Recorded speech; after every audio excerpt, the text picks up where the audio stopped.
Welcome everyone tonight. We have such a special event. We're so happy that you have chosen us on this cold, wintry night. It has become winter in our San Francisco.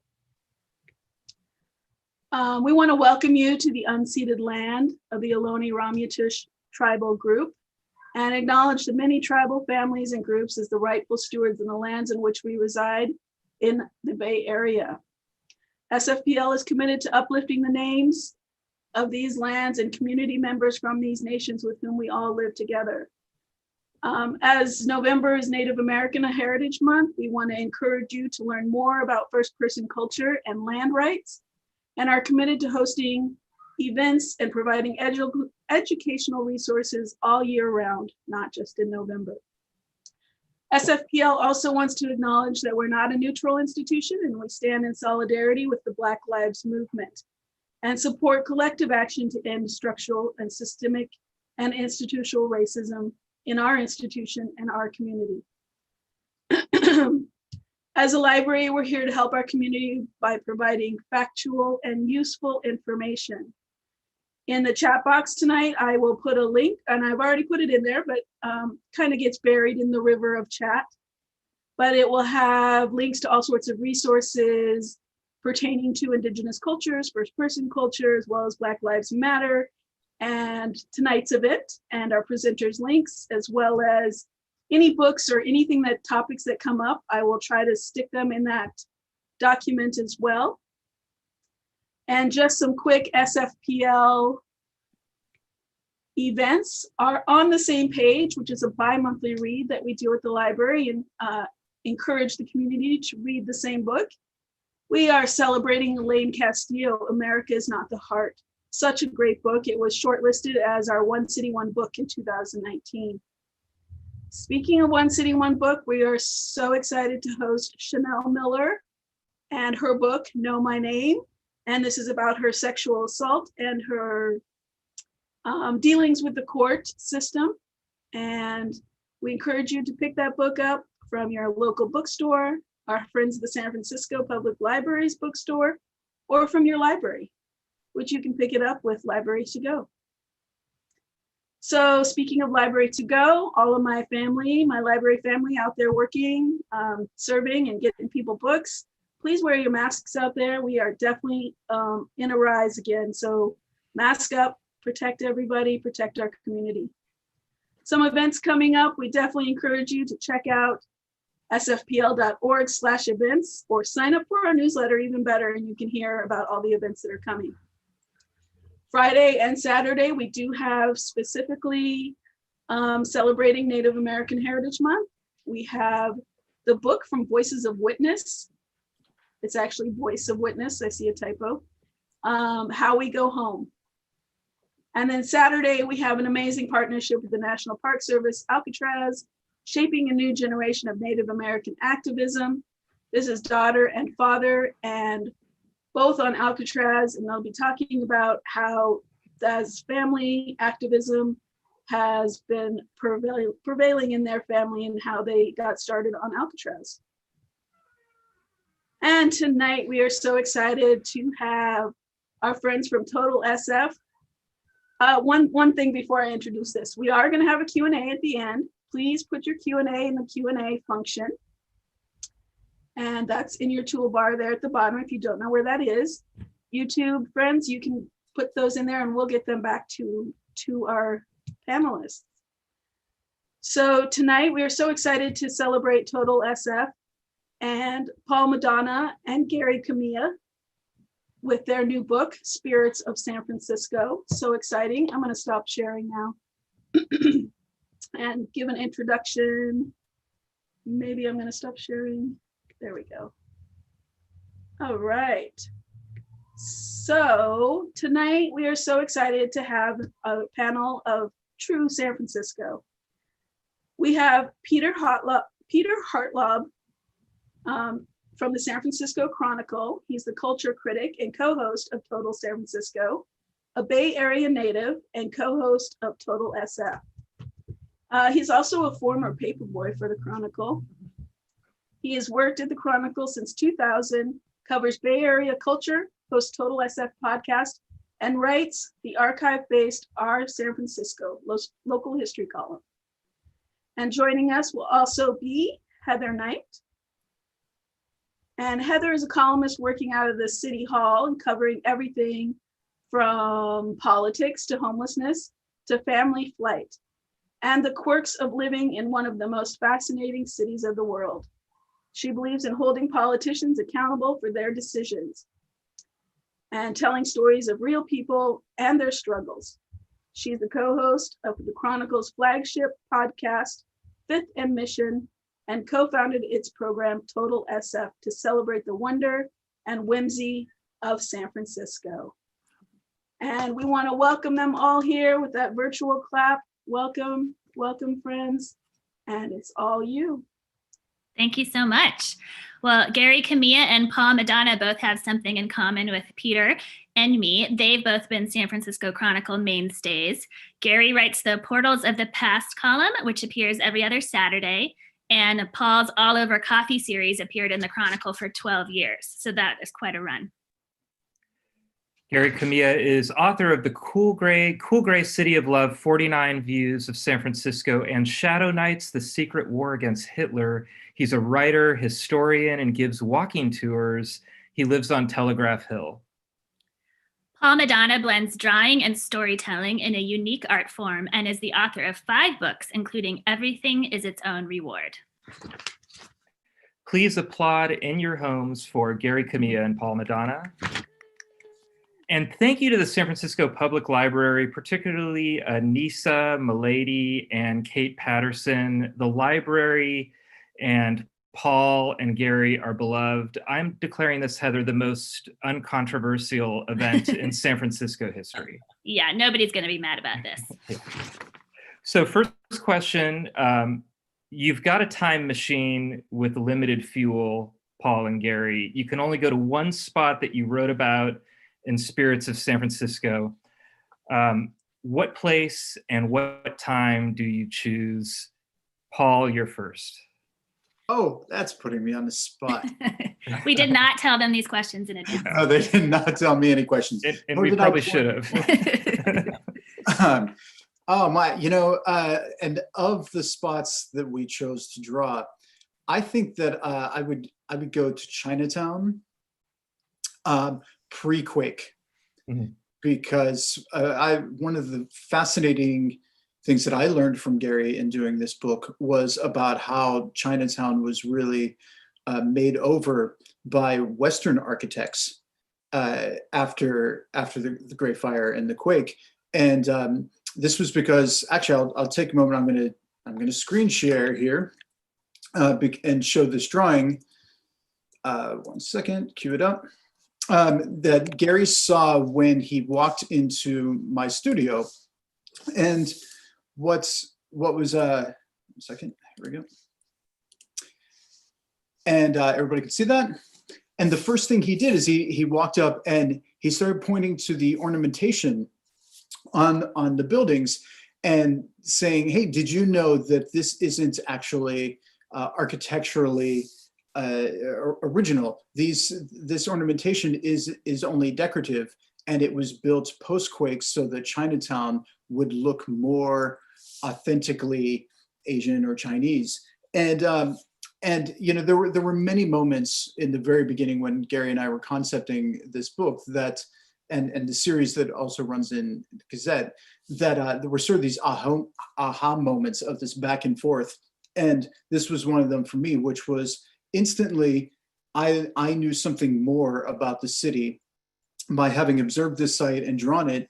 And even though I knew it intimately from having visually observed it, there were things that I just didn't know about its history or about its about what I was looking at. So to go back in time and see this before it was destroyed and before it was rebuilt, I would love to know what that looked like then. Gary, what about you? You're in your time machine, and that was a great one, Paul. I agree. It's fascinating history right before the quake. Well, I think I might have to go back to a place that I actually just walked through today. I dropped my car off at my mechanic, and I decided I'm going to take my walk in the morning. I got it in before the rain. So I walked 4 miles from McAllister and Central to Telegraph Hill.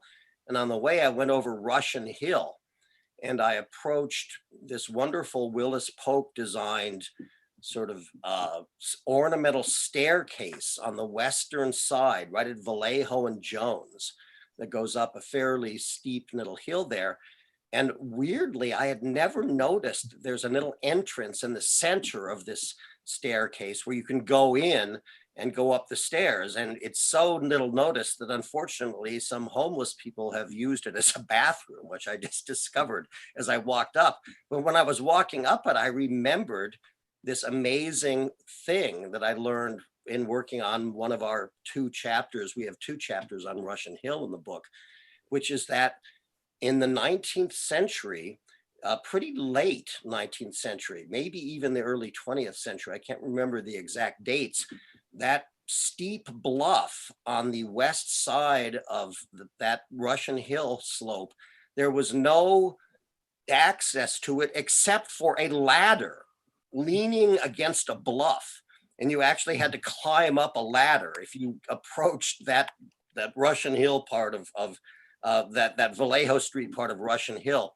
And I just love that, the image of these, bohemian characters who were living up on top of the hill when it was completely cheap to live there, climbing up this ladder to get up to Russian Hill. So, that I think I'd like to go back there and climb up that ladder. That would be a lot of fun. Good one. That does sound fun. Heather, do you have a play? You read the book. Yes. I'm a huge fan of cable cars, and Peter and I have been talking about how once they start running again, eventually after the pandemic, we'd love to be on the inaugural run of the first cable car that goes back out. And so if I had a time machine, I would go back to August 2nd, 1873, the night that Andrew Halliday first tested the very first cable car down Clay Street. And it looked so scary and daunting that according to Gary, his gripman wouldn't even join the ride. And so he had to do it himself.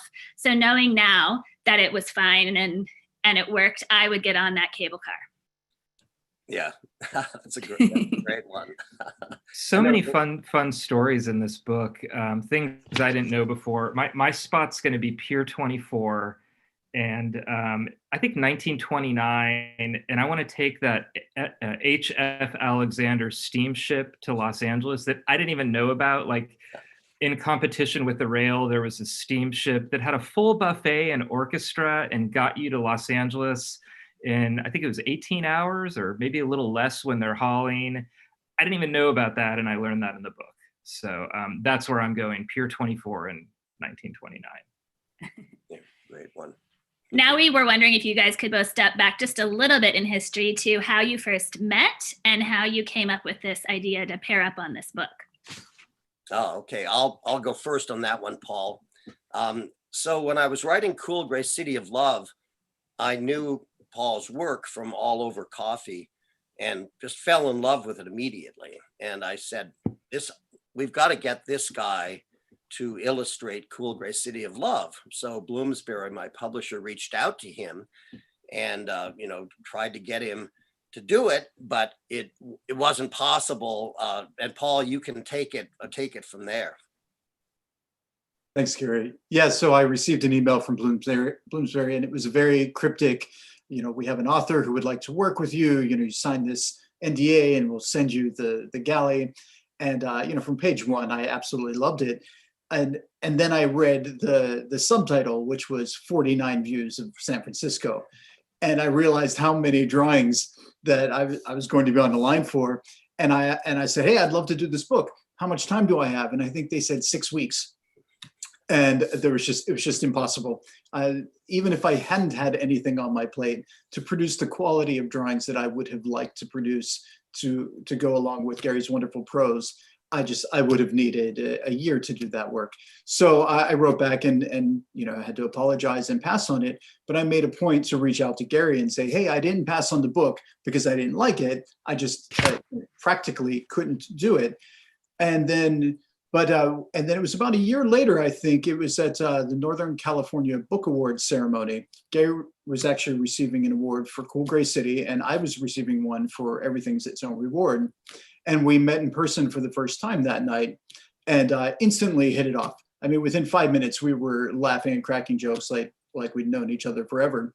And that night we shook hands and said, all right, someday we're going to find a project together, and we're going to make it up, and we're going to start from zero so that neither one of us is left holding the bag for 6 weeks. And it took about 5 years before the opportunity presented itself. And that's when Gary and I created Spirits of the City for the Gazette, which was also, when we created that, we had the plan to do a book. So we were really doing the pieces simultaneously with the collection in mind, as well as the monthly publication. And I just have to add that, Paul called me up and said, I've got this idea for you to work on something with me. And I went over to his old studio on Potrero Avenue, and we started talking about, it's going to be a variety of sort of both really famous and iconic sites in San Francisco and really obscure ones. And I looked up at his easel, and he had in his studio about a 4 by 5 foot drawing of the most hackneyed, the most cliched, the most impossible to see as anything other than a postcard place in San Francisco. What do you think that is? Of course, the crooked block of Lombard Street. It's so received that and this mind-blowing drawing, it's just like this sort of ant on acid perspective of this crooked part that no one has ever seen this street this way. And when I saw that, I mean, I already knew whatever we were going to do together was going to work, but that completely just, put the cherry on the sundae. And it was like, yeah, we can do the most received, the most touristy, the most hard to do anything creative with, and we can do this together. And his work inspired me to try to find new perspectives. And so it was just a total blast working together from day one. And I wanted to ask you about a quote in your book, which was that you took some field trips together, quote, some of them of borderline legality and safety. So I wondered if you can give us a scoop on what those were like. Well, I'll take that one first, Paul. I should leave it to an investigative reporter to actually hone in on that. And I hope that I won't be removed in handcuffs before the end of the night. It was fairly benign. It was actually the chapter that Peter referred to, the Pier 24 chapter.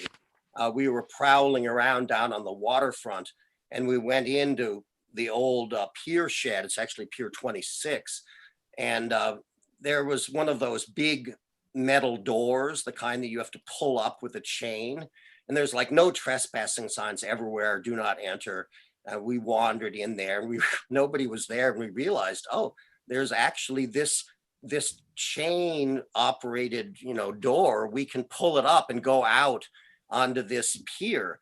So, and on the way, we went by the weirdest scene. It was like, there was like a whole little fisherman's place with all kinds of crab pots and fishing stuff piled up, a big chain link fence blocking off. This is inside the pier shed. And there's a truck sitting there, parked in there, and a woman chain smoking cigarettes with a seagull sitting in her lap. So that's one of the weirdest sights I've ever seen. So we go by the woman with a seagull, and we like trespass. We go up through this door and walk out onto this amazing old collapsing railroad tracks. And we're like wandering around there, and all of a sudden Paul says, "Hey, Gary, watch out." And I'm like wandering around. I look back, there's a big hole in the floor of the pier that's about 3 feet wide that goes directly down into the bay. So this place did not meet OSHA requirements. There was a reason we weren't supposed to be out there. But Paul, if you want to show that drawing, you can actually see, so these are the old railroad sidings that ran right next to Pier 26 and 24. So right in the center there, that's where we like snuck out onto these fantastic old railroad tracks, which then connected up with the State Belt Railway that ran up and down the Embarcadero. So that's as much as we could to try to find great stuff, and that was one of the more fun ones. Yeah, and I want to add that when we slipped out through that the roll up door, we actually had to roll underneath it. We could only get it up so far. We actually had to kind of get down on our hands and knees. And then when we got to the place where there was the big hole in the cement, we actually had slipped through a fence that had been ripped open, and we sort of tugged it a little bit. So, you know, there were certainly warning signs that if we had fallen through that hole, it would have been our fault. Absolutely. Also, Paul, remember that time we went to Pier 70 and we weren't supposed to be in there either, that whole Forest City development, and a couple of really stern looking like master contractor dudes with hard hats on came on and in no uncertain terms told us to get lost. Well, they rolled up in like, I don't know, it was like a pickup truck without doors or something, or it kind of felt like a Jeep. All of a sudden we turn around, this truck is just zooming across the construction site. These guys get out, they're kind of, you know, puffing up their chest and you know, asking us what, and we're going to be there. And before, Gary and I were like, well, we could both say, you know, we're former Chronicle people. And in a moment, we kind of looked at each other and we're like, yeah, we're not saying we're from the newspaper. No way that press is going to go over well here. No, we would have been immediately physically ejected. Well, that things took it like a Raiders of the Lost arc turn with that question. Love those answers. I have a two-part research question for you, one question for each. I'm going to start with you, Paul. Multi-part question for you, Paul, about your process. Do you embed yourself on a street corner? Do you take photos? Do you wait until there are no people in the frame? Or just do you kind of remove them mentally? And sometimes it seems like you're sitting on a rooftop. Often, I'm wondering how much scaling and climbing is involved. Like I said, multi-part question, but love your work, and I was hoping to get the answers. Thank you, Peter. Yeah, I can hopefully give a succinct series of answers to that. I prefer to draw on site, observing from life. A lot of these drawings, as Gary mentioned, are large, anywhere from 2x4 to 4x5 feet. And that size is prohibitive to work on out on site. But if it's smaller, if it's say like a 10x14 inch drawing, I will just stand there and draw straight to ink, recording and observing.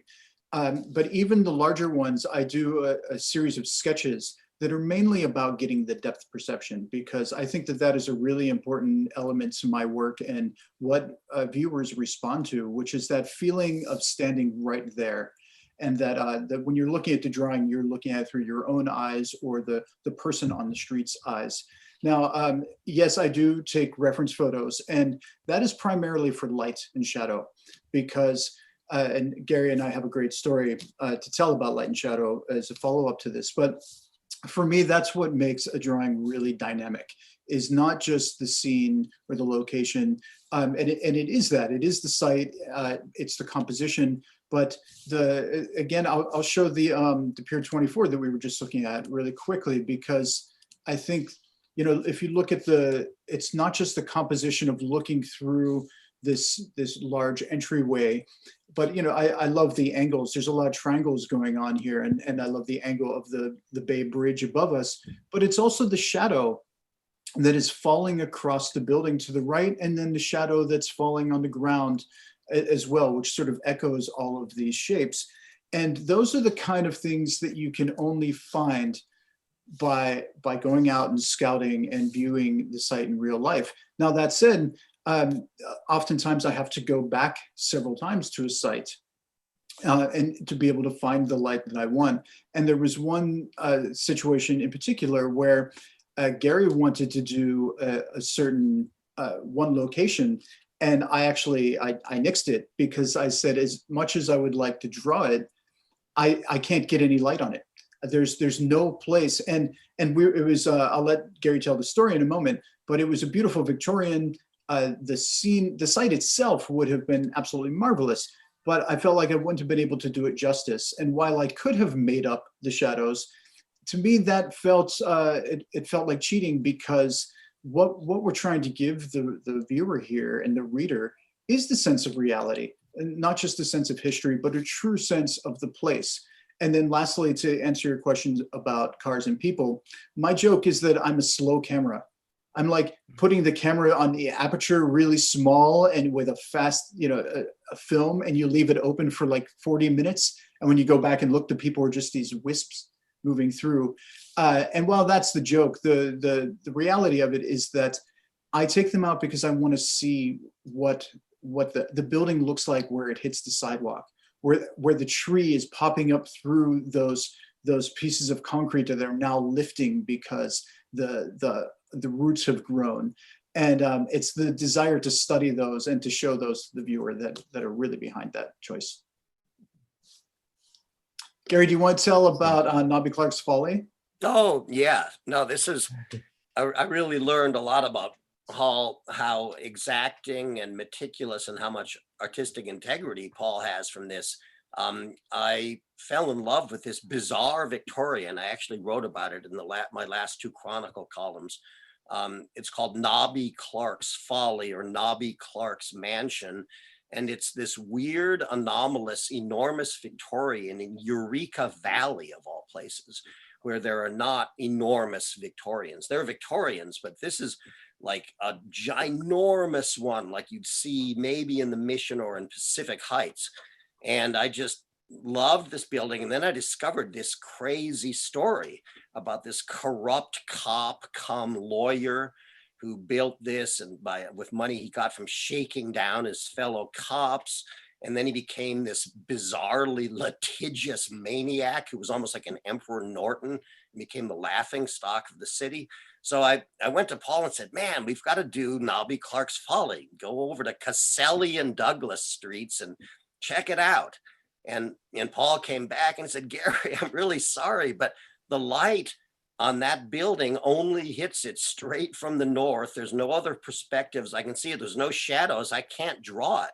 I mean, he could draw it, but he couldn't do justice to it, and he couldn't get shadows on it. And that's when I really realized, okay, I mean, I knew he was a real artist, but this is like a plein air painter, like it has to really work. And I think that was sort of indicative of our process in general, is that for both of us, we wanted everything had to ring both of our bells and to really work artistically for both of us. And that really made it a unique collaboration, because I think most books that are illustrated, they're driven by the writer and he says, okay, illustrate this. And then the illustrator does that, which is fine. But this was much more collaborative and much more of a genuine interchange between the two of us. So that in the case of Nobby Clark's Folly, Paul said, well, okay, I'm not going to do that Victorian. How about if we do the Haas Lilienthal? Or I think I might have suggested the Haas Lilienthal house. And Paul went out and looked at it and said, yeah, I think I can do that. And Paul, if you want to show that, I think you can see that he did a pretty good job on that one. And there's a lot of great stories about that building as well. So you just can't tell all the stories, but you can tell great ones. Yeah, and to add another little bit to that, we did a sort of A and B type of content for the choices in the book, whereas we wanted to tackle iconic scenes and sites and tell about the places that people wanted to go out and take the postcard photos of or see the postcard drawings of. But we also wanted to tackle the in-between stuff, which both Gary and I really loved. This sort of, you could walk by and not realize that it has this rich story. And creatively, for me, I love being able to find the beauty in those sites that we might walk by. And interestingly, to draw something like the Haas Lilienthal, I have to qualify this statement. It's easy to draw, and it's also challenging to draw in ways that you might not realize. It's easy because it's so beautiful that it's, to share its beauty.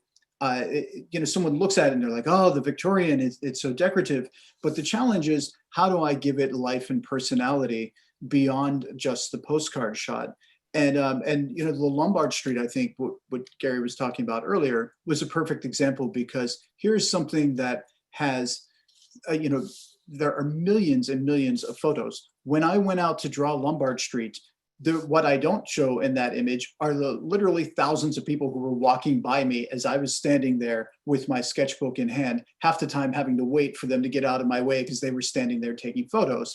And how do I bring something new to it? And so it's not so much the details that are the challenge, but the getting past the iconic expectations that we're used to having. Yeah, and I feel like in the Haas Lilienthal house, that illustration, there's something a slightly disturbing about it. There's a little Gothic quality. I mean, Paul is both an incredibly meticulous draftsman that verges almost on a sort of photorealism at times, but it never really goes there. It's a little bit looser. It's more atmospheric. And I think my favorite word, another artist said this about Paul, he said his work is mysterious. And I just love that quality, that you can look at this building that I've seen dozens and dozens of times driving down Franklin Street. It's like Franklin and Washington. And, you know, this view of it sort of captures both its beauty and its oddness. And there's something a little excessive and even a little bit dark about it. So Paul's work always has that extra dimension. And that's one of the things I really love about it. Well, I wanted to ask you, Gary, you know, you just effusively thank the San Francisco Public Library, and their history and archive section is fantastic. We're so lucky in the city to have people like Western Neighborhoods Project, Found SF, SF Heritage, that not only are collecting stories, but sharing them. I wanted to ask you about your research. Do you have an incredible library in your house? Are you on digital a lot, and has that kind of shifted in recent years? Yeah, I mean, both are true. I do my method is whenever I find a book about San Francisco, I buy it. And I'll even buy it if it's fairly expensive because I want to have it at home. Boy, has that come in handy under COVID. Yeah. Because as anyone who does any research in libraries knows, this has been a tough time. And I've had some funny stories about that. I've done a couple of, I think, things that not for this book so much, because this book was mostly done before the COVID shut everything down, but certainly my Chronicle column, where I've come upon some cryptic reference in some piece, and it says, oh, you know, a footnote, usually a footnote in some great book, and it says, oh, this is the really what you need to get if you want to find out. I was doing a piece, actually it was a piece for the Nob Hill Gazette about San Francisco's comeback from the quake. And there's a wonderful book by Bob Cherney and Issel, and they basically cite a fantastic, you know, this source of the guy who did more than any other banker to save San Francisco after the earthquake. He got all the money. So I said, okay, I have to get this book. The library's closed. I go on Amazon, and it's a book called Great Citizen. And it's, to my horror, it's cost $50. Mm-hmm. So I order the damn thing just because I felt like, okay, I need to find this out. That was like the worst $50 I ever spent. The book is pretty useless. It's kind of a hagiography. It just feels like, oh, he's such a great man. And it has like one sentence. I mean, it was a good sentence, so I could use it in my piece. But man, and I've done that a couple times now. Self-published books, you know, I make the mistake of reading like Yelp reviews, you know, and they're like, actually, no, this book's like 1,000 pages long and it should be like 100 pages long. And so, you know, there's funny things that have happened now that we don't have the fantastic San Francisco history room at the library and all the other resources in the library. But yeah, to answer your question more directly, yeah, I mean, I collect a lot of, you know, as many San Francisco books as I can have. And then absolutely online is a fantastic resource. There's still so many things you can get online, including many things at the library, of course, and all the not all of the newspapers, but many of the old newspapers are available online. So yeah, my research is very eclectic.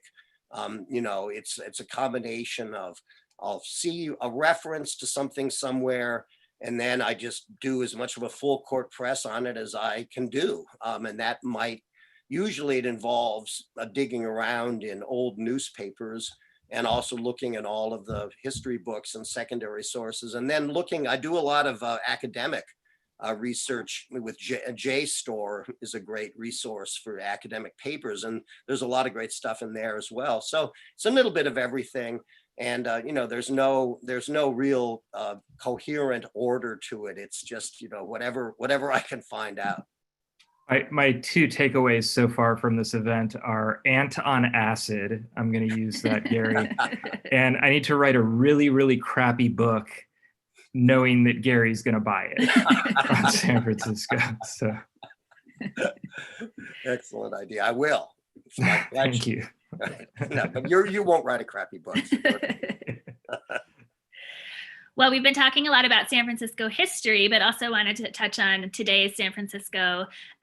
Obviously, we're having a horrible year with the pandemic, the economic disaster on top of all the problems that already existed in the city. And I wanted each of you to address whether you're feeling optimistic, pessimistic, kind of how you view San Francisco right now, and what do you think is to come in our city in the next year or two? Paul, do you want to take that one? I think surprisingly, I'm feeling optimistic right now. I was feeling less optimistic in the beginning. I can't tell if I've been worn down, and optimism is like a defense mechanism of like survival mechanism. I think that I'm optimistic because I'm seeing a lot of people respond in wonderful ways, and a lot of people holding on. I mean, there's a lot we can say about how much is being lost and how much destruction. And it's one of my problems with answering a question like this, because I feel like I can't cover every base, and if I dwell too much on one side, I can get really down about it.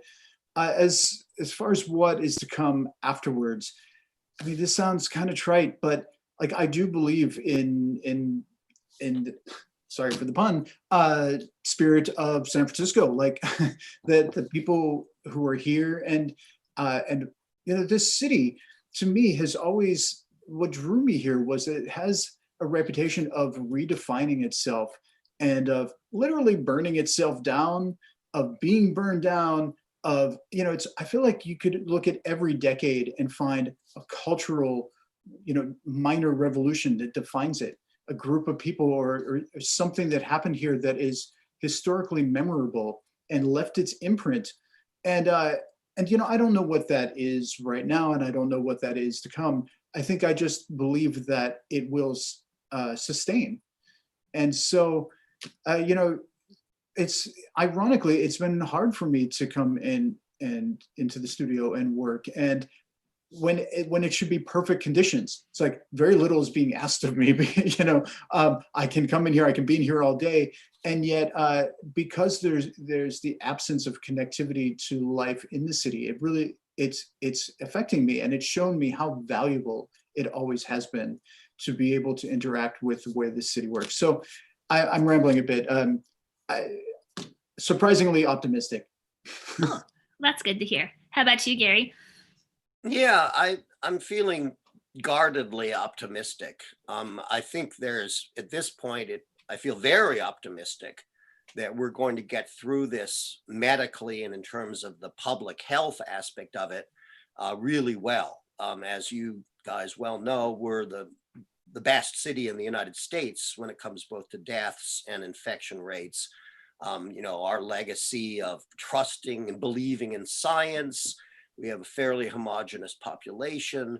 We have a highly educated population. We have all these research universities and, fantastic medical institutions here. So we have a lot of things that have really benefited us, and the results show it, and wise decisions made by our elected officials from the top down. One can quibble with certain things about schools or whatnot, but these are, in terms of the overall direction of caution and of, you know, early shelter in place orders and all that. That all we've done fantastically well. So I feel that will continue. There's no reason in my mind that won't continue to be true. So that's the main thing. You know, not as many people will die, not as many people will get sick as in other major American cities. But the second part is more problematic, and that's the part of the beloved fabric of the city, the human fabric of the city, the fantastic cultural institutions, the mom and pop stores, the retail, the coffee shops, the bars, all the people that work in those bars and restaurants, many of whom have been scattered to the seven winds because they had to be furloughed, and, you know, who knows what even happened to them. And, you know, really important places. You know, City Lights did a GoFundMe thing, one of the great bookstores in the world. They're beloved all over the world, and I think they raised $600,000 in 2 days. But not every place can do that. You know, in my neighborhood, places like Cafe Trieste or Specs or Vesuvio, these are major institutions in San Francisco. If these were to disappear, sure, we could get another bar. You don't replace places like this. And we haven't even seen the final shoe drop yet. A lot of people that I talk to are saying, you know what, you know, all the paycheck protection money is run out thanks to the unconscionable refusal of the outgoing administration to cut any stimulus money. You know, we're just really, people are hurting, and it's not even that visible to a lot of us. There's just this pain, and a lot of terrible things are happening that's almost invisible. So, and we don't know how that's all going to play out. So that's the dark side. But just to end on a positive note, we have seen a lot of creativity and a lot of really smart urban planning decisions, all the taking away parking places, closing streets, creating outdoor al fresco dining. You know, it impacts me. I'm a driver. I live on Telegraph Hill. I will gladly have parking be harder forever if we can have European style outdoor dining. And I think we've got to change the California liquor laws so people can drink in parks forever from now on. You know, sure, if it gets out of control, you can have law enforcement, but these are things that are just common sense. And the city, through this terrible tragedy, some good things have come out of it. So I would hope that when on the happy day, when this damn thing finally ends, that we'll preserve some of these great responses that we've had to it. And like Paul says, I think we're a resilient city, and I think people have a lot of pride. The ones that are going to stay, and a lot of people have just had to leave. I'm not putting them down, but you know, I think there's a deep strata of resilience and pride and wanting to make the city work. And hopefully we'll save these beloved institutions, whether it's from if it just comes down to us individually giving, or hopefully from, you know, some governmental help as well. And I'd like to think that we'll emerge and we won't have lost things that make us San Francisco. Yeah, you know, and you look at history, and that gives us a lesson for this. It seems impossible right now to ever go to a bar or a movie theater again, but it probably seemed impossible after the 1906 earthquake to go to the opera again. After September 11th, I remember people saying, oh, comedy's dead. There will be no more comedy shows. And I think we need to keep these places alive now. And then when we're through it, I think we're going to want to go to the Balboa Theater and Green Apple Books and go see a play, go to a concert more than ever. I think it's going to become a civic act, and it's a matter of right now making sure those places are around. So get this from your independent bookstore and get in the habit of that. And that's the habits we're going to get out of this, is appreciating these places.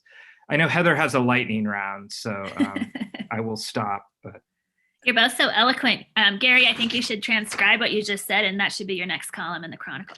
Oh, thank you. So you also didn't know that on our podcast, we often subject guests to the lightning round.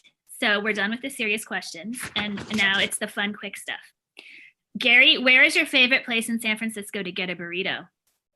Oh, my favorite place is El Faro on 24th Street. 24th and Surround shot well. That's a fabulous burrito. The line is ridiculous often there, and it's a great combo of like Latino people from the Mission and down-dressed Google employees, and it's just a classic Mission melange. So the cultural scene is fun, and it's a great burrito. Nice. And how about you, Paul? It's actually very close by, El Farolito. Oh, that is almost the same. It is almost the same, except they're on 24th and Mission, and it's not the burrito, it's their quesadilla. Their quesadilla Suiza is just, it's unlike anything. I will literally wake up one day and be like, I have to have one of those. And then once I go get it, like I can't function throughout the day because I keep thinking you got to have one of those quesadillas. Yeah. Peter, do you want to go back and forth, or do you want me to do it? Sure. No, let's go back. What is your favorite movie filmed in San Francisco? Start with you, Gary. Oh, it has to be Vertigo. I mean, I think Vertigo is just like the strangest, uncanniest. Somehow Hitchcock actually seemed to have intuited all of these deep historical things about the injustices and the strangeness of the Californios, the Spanish-speaking people who were dispossessed in San Francisco. He didn't know anything about this, but the fact that the Kim Novak character is supposedly haunted by this, Carlotta Valdez or whatever her name is, and is going to see her painting. That's all just amazing. And his intuitive sense of the uncanny places in San Francisco to film, the Mission Dolores Cemetery and, Muir Woods. The guy was just, it's an amazing movie. And number two, quickly, Days of Wine and Roses. Is a really brilliant, heartbreaking film, much of which is set in San Francisco as well. So those, I think, are my top two. And Paul, your movie? To go just a completely different direction, I love The Game. Michael we just screened that. We did a virtual TotalSF movie. Oh, you did? Yeah, and I think it's maybe like 95 or something around there, because I hadn't lived here for very long. And I love the story, but there was something about, Michael Douglas and his history with San Francisco as well. Having done the TV show Streets of San Francisco. All right, Paul, where is your favorite place in the city to get a stiff drink? Oh, aside from my kitchen, Madrone Art Bar, Divisadero and Fell. Gorgeous building, and Mike, who runs it, is an artist. The place is filled with art. They've got great music. They used to do back, in the before times, live drawing events on like Monday night, and those bartenders they'll pour you a good drink. And Gary? Boy. So as Winston Churchill said when he walked into St. Paul's, and somebody said, do you realize that if this entire building was filled with brandy, it would take 1,000 years to drink? He said, so much to do, so little time. That's a tough choice, but I'll just have to stay with my local beloved bars. I'm going to go with Specs, the wonderful bar on the Middle Alley right off Broadway in Columbus. And Vesuvio, an equally wonderful bar across the way. Lately, though, I got to give a plug to one I never drank in before, a place called Mr. Bing's, which previously I mostly knew because the bartender there was murdered about 10 years ago, and it had an incredible triangular bar, which they idiotically removed and put in just like a straight line of a bar. But under COVID, they have expanded onto both Columbus and Pacific. It's on the gore of Columbus and Pacific. And as a result, you can now sit on the Pacific Street side and look up as you have a stiff drink at the Ping Yuen housing project. And that's something that could never have been done before COVID. So I got to give a shout out to that unique drinking experience. Where else can you look at a Chinatown housing project without drinking? All right, Gary, what is the most underrated San Francisco tourist trap, i.e. somewhere that you would actually want to go? Oh, boy. I actually am a big fan of Fisherman's Wharf. Fisherman's Wharf sure, it's ridiculously kitschy. It has, grotesque t-shirts and, out of control, just mindless merchandise. But it has so many little odd things in it. And the reality of the working fishing port keeps popping out in little places, so that when you go down right to the main corner where they sell all of the bread bowl clam chowder and the steamed crabs, there's little passageways that you can go in between through those buildings that come out onto the piers and go out onto like Taylor Street, that are really charming and old, and you just feel like they're just little sort of intricate passageways. And of course, then there's working piers there. So you sort of get a combination of seeing all these happy tourists wandering around. And I actually enjoy seeing happy tourists, because when I'm traveling in another big city, I'm a happy tourist too. So I think it would be unseemly to be too angry at the tourists who come here. Plus they support like half this city. Yeah. So I have a little bit of a love-hate thing with Fisherman's Wharf, but there's a lot of love. Cool. Good one. And how about you, Paul? It's funny, that would have been my answer. There was a year for my birthday that that's what I did on my birthday. I went to Fisherman's Wharf and like got crab sandwich, walked around, had a drink. Like that, it's actually what I wanted to do. But I will Somebody really likes Fisherman's Wharf. right, and maybe crab sandwiches. The Cliff House, I don't know if it's a tourist trap exactly, but it's it's been redone, but one of the things is sitting in the Cliff House and looking out at the water, and it's often the weather that's coming in. I think that's part of, you're looking down over, the ruins of Sutro Baths, and there's the rock out there, and it's often you're half encased in fog, and you've had to bend into the wind to walk from wherever you managed to park to get there. And that whole experience of what maybe somebody thought San Francisco was to actually experiencing that, I think the Cliff House gives it to you. That's cool. Well, now we're going to take a few questions from the audience. Gary, there's a few questions about whether you are leading your walking tours during the pandemic. I just did one, actually. Yes. So I still am. So if anyone wants to do one, you can sign up on my website, GaryKamiya.com. Okay. Bruce asks, I realize that Paul and Gary's hearts are in San Francisco, but have either thought of expanding their keen skills to the broader Bay Area? Ooh. Paul, do you want to take that? Well, I'll just say, Gary and I have a list of potential new projects. And so I'll leave it at a yes.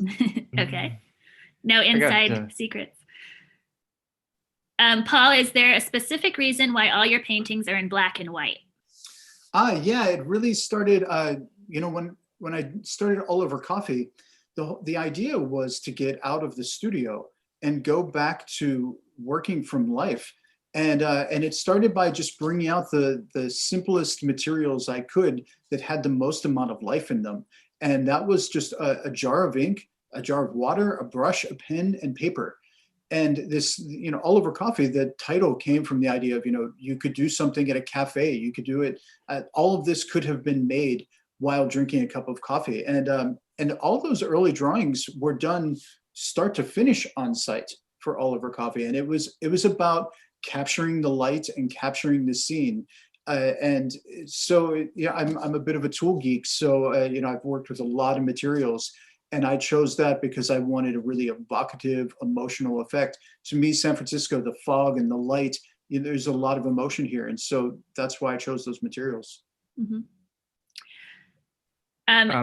You want to go, Peter? From Jason Berkman, question for Gary and Paul. Impressive that you put a book out this year. What does self-care look like for you related to your work and creative work?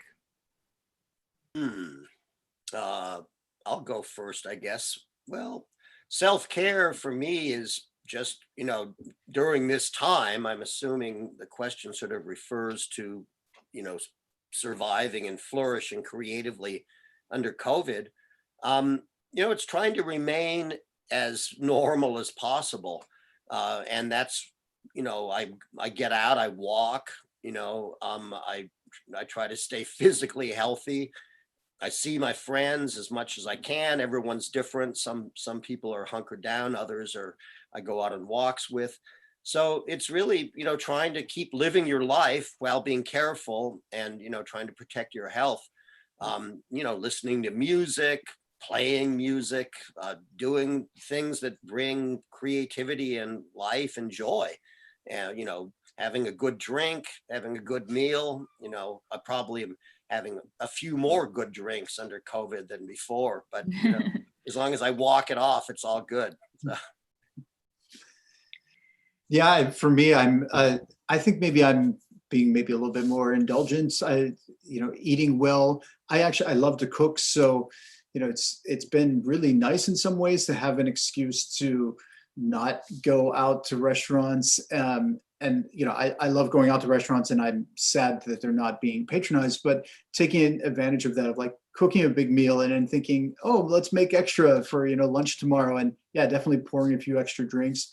Also just being a little easier on myself about what I expect out of myself. I can be pretty hard on my output and my discipline.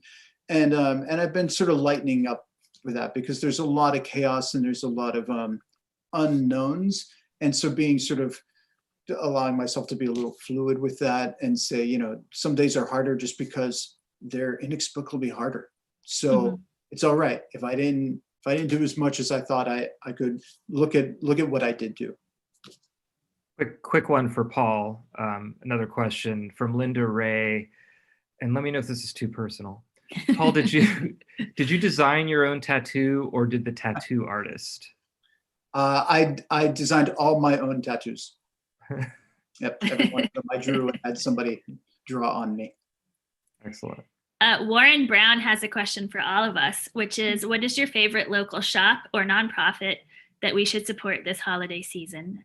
I will start with Green Apple Books for a local shop. I've been buying a lot of books there the past few months, plus lots of apparel. They have great sweatshirts that say "Stay Home, Read Books." And for nonprofit, I think the San Francisco Food Bank really needs our support right now. There are tens of thousands of more hungry people relying on them than there were in January and February. So both of those places. How about you, Peter? Indie bookstores. I'm giving broad categories here, but indie bookstores. I live in Alameda. Books Inc. is my local bookstore.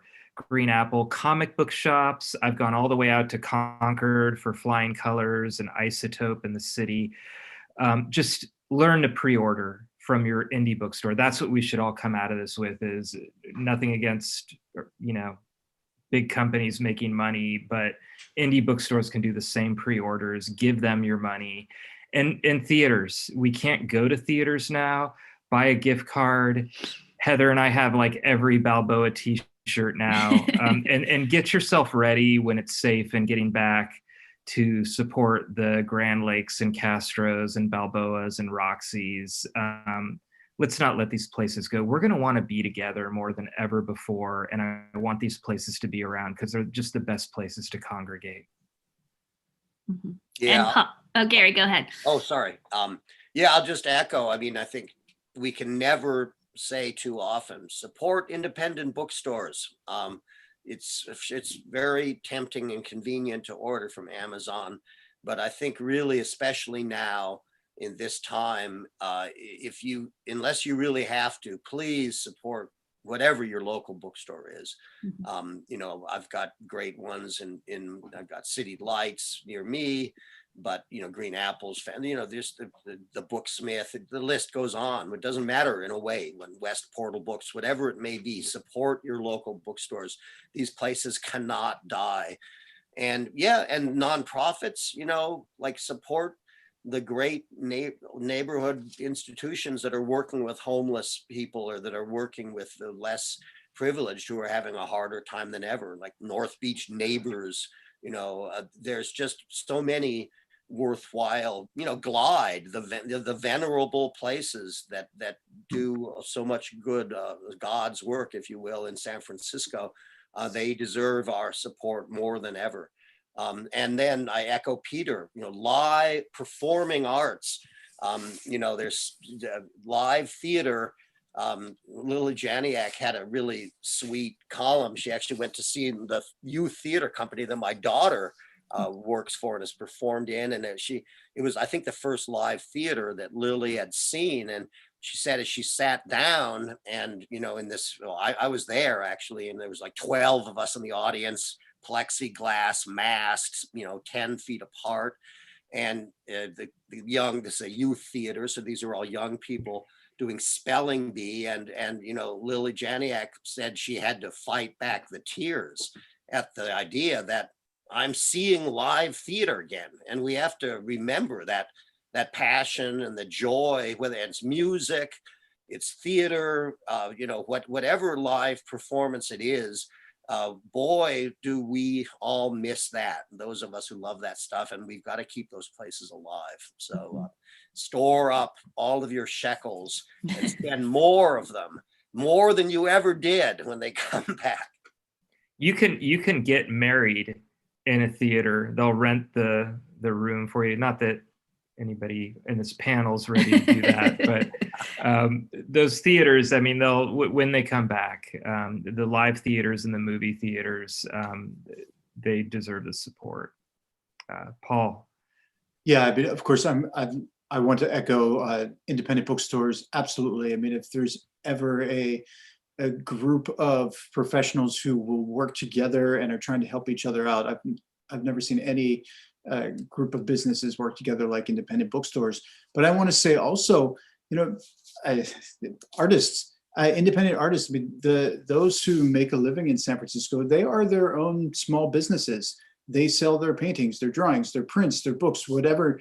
And a lot of times they have their studios open, or they have their small shops, or they're part of group galleries. And, all of those places are closed, and those avenues for the people of the city to be able to go and be able to connect with them are gone, right? And you have to think of them and go find them online. And so, if there's somebody you want to own a piece of art from, seek them out, because you can make a difference of paying their rent, or of making sure that they can sleep a little easier tonight. And then as far as organizations, I'm going to stick with the arts, and I want to give a shout out to ArtSpan, because they represent over 1,200 artists in San Francisco. And going into the pandemic, they were in the middle of renovating a building out in the Excelsior to move into and make an art center, which was expanding their community base to have studios and to exhibitions and places like that, where they distribute the money that comes into them throughout the community, which is also helping artists. So if you want to put something on your wall in this time, since you're home a lot, buy some art. Well, I think that's good. We've passed our 8 o'clock mark, and but I did want to just shout out this book one more time. It is such a wonderful read, and right now, I think exploring the city is something that we can embrace more than ever. I think finding out more about our city, kind of figuring out what it is that we're fighting for in the next few years as we get out of this, and that's how I felt reading this. I just learned things I didn't know before. The history ties it all together. And then it kind of, Gary and Paul, you have such a great way of bringing it to the present. Can't recommend this enough. So please buy it at your indie bookstore.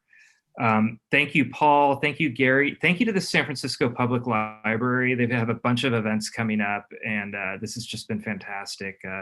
Thank you very much to everybody who listened. I've been going through the chat and reading the questions. Apologies if we didn't get to your question, but absolutely fantastic group. I could tell it's a lot of people that love San Francisco and love these guys and the work they do. So thank you very much. Thank you. Thank you, Thank you. Heather and Peter and San Francisco Library. Thank you so much for having us. Absolutely. Please come visit us again tomorrow. I have one quick Gary story. When I was just a beginning librarian, I was working in the History Center. There was some guy just like pounding away on the laptop. I'm like, what is up with that guy? Sure enough, Gary. Why I don't have carpal tunnel syndrome. I don't know how to type. I type like an old newspaper person with 2 fingers. Thank you, SF community, SF Public Library community. We miss you, we love you, and we'll see you soon. Panel, thank you so much. We appreciate you. Thank you. Thank Thank you. you, Stay everyone. safe.